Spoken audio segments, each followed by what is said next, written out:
Hi, my name is Joyce and I'm a semi-retired nurse, and I'm going to share how I wash my hands after I come home or anytime I have come in contact with anything that makes me feel I should be taking a little extra precautions. So one of my previous jobs was actually teaching hand hygiene to healthcare professionals, which is why a lot of this is evidence-based on how to best wash your hands and dry them.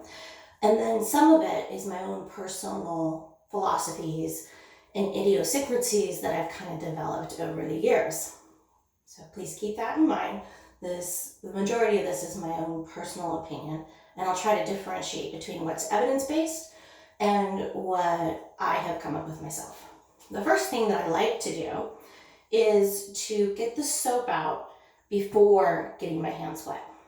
I personally don't like to touch a soap dispenser, which is probably covered in germs, with wet hands, because wetness can help activate any germs there or maybe help them to transfer onto me more easily.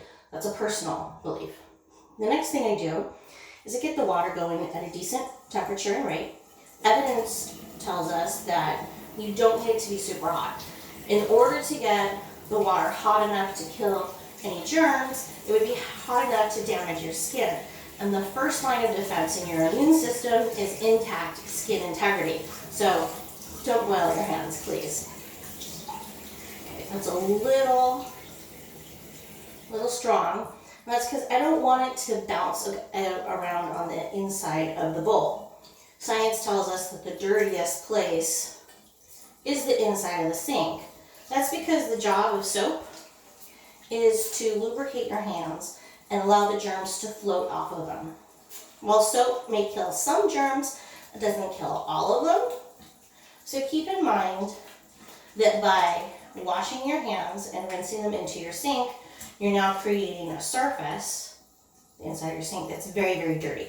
So you don't want a lot of high velocity water going in there. So for like about 5 seconds, I just kind of generally get my hands soapy so I get the lather, the consistency that I want. I then like to create wristbands to sort of give me an idea of what's clean and what is ostensibly dirty. Clean, dirty. That's going to become important later when we dry our hands. So just gentle, vigorous soaping. Not so vigorous that I hurt anything or I splash the soap everywhere. I like to take my hands like so to get between the crevices.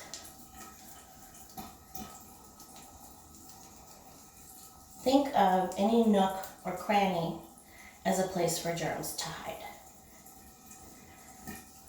So now I've pretty much covered the surface of my hands from wrist down. But I still have the nooks and crannies in the form of my cuticles and any calluses that I have.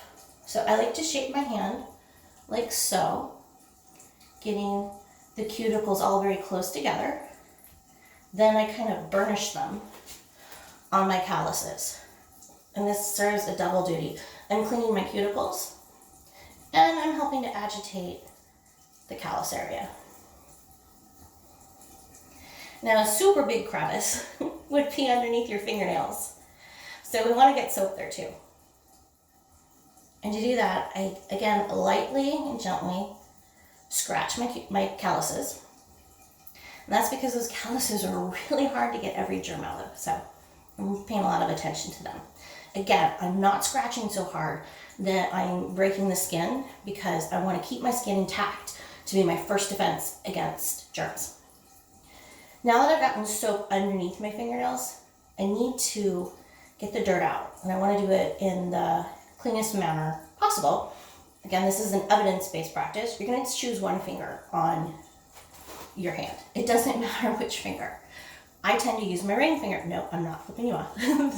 I tend to use my ring finger, and I'll clean every fingernail with that one finger.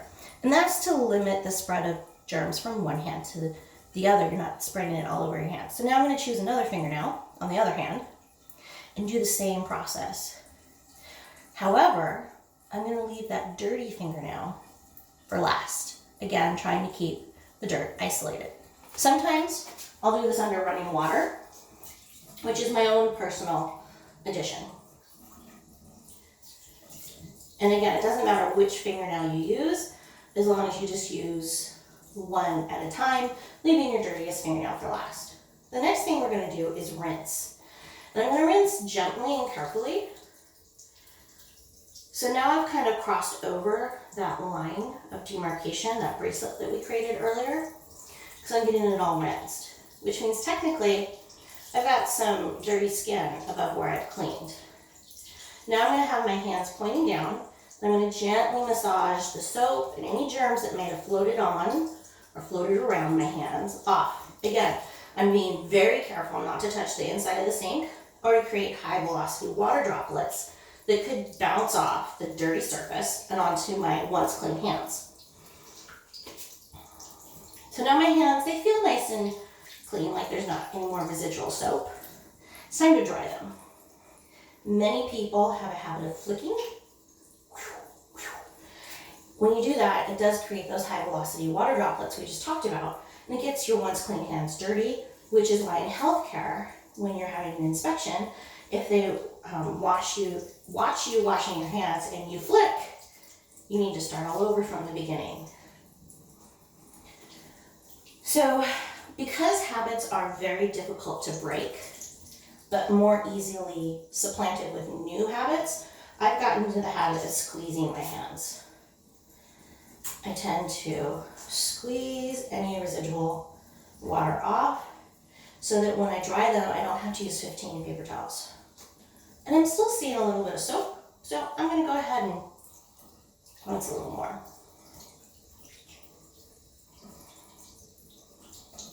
Again, I'm thoroughly rinsing, but I'm not agitating so briskly or wildly that I'm creating a bunch of spray. All right, so squeeze the water off. I'm going to use a paper towel. I like the C-fold paper towels because it's easier to get without contaminating the towels below. I tend to use a spiral motion, like so, because once you get to the wrist area, that paper towel is dirty. So again, a spiral motion as I work my paper towel from my fingers up towards my wrist. That's going to get most of the water. Now I'm going to pay attention to in between my fingers.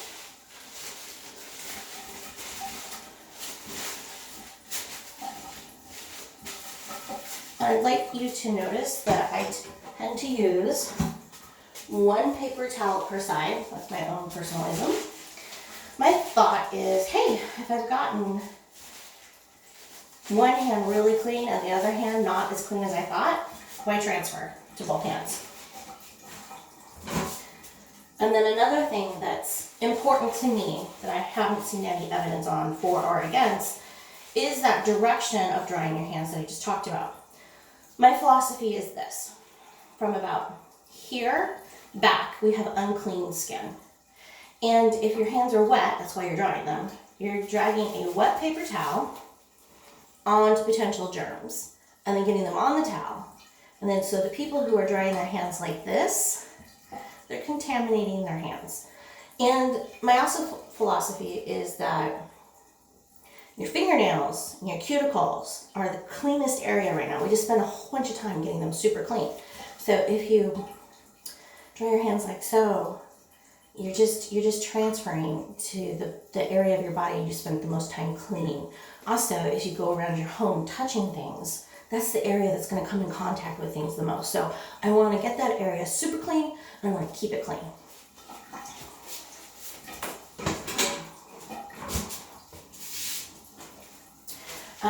As many people have become aware, you want to use a dry paper towel to turn off the water. I tend to fold it, it's dry to dry, and then use that paper towel to open the handle and get out of the room. I hope that you have found this video useful and good food for thought. Thank you.